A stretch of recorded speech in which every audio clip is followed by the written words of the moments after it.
ask you, in the conflict of Israel versus Hamas, who's the good guy? I believe both Hamas and the Israeli government are evil, but I think also that there is no justification. Are they equally? There is no justification for the murder and mutilation of thousands of innocent people and children. Well, let's the futile. Let's zero in on it. There is no justification, Mr. Kirk, for invading hospitals, for bombing innocent populations and dragging out a war which is damaging Israel and the West's security. You've made that point, but well, it's not a point, it's a moral truth, isn't it? Okay, yeah. It was also a moral truth that the war started because 1,300 Jews were killed and 200 were taken hostage. And when you declare war on Israel, expect a firestorm in reaction. Let me finish, I let you talk. Israel, at its holiest day of the calendar year besides Yom Kippur and Rosh Hashanah, Samat Torah, the 50-year anniversary of the Six-Day War.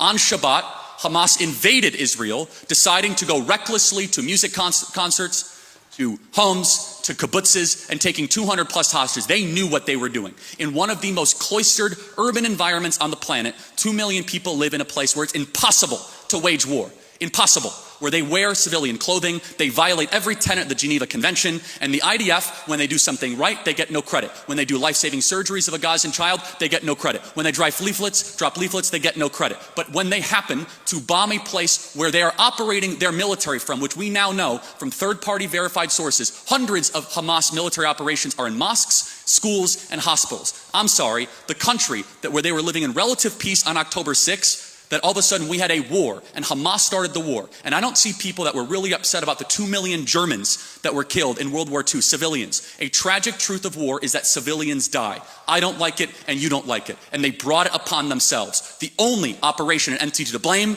is the leadership of Hamas, not the Israeli government, for fighting this defensive war after they were invaded. There is a good guy and there is a bad guy. I honestly... Isn't that the morality of a child? Well, hold on.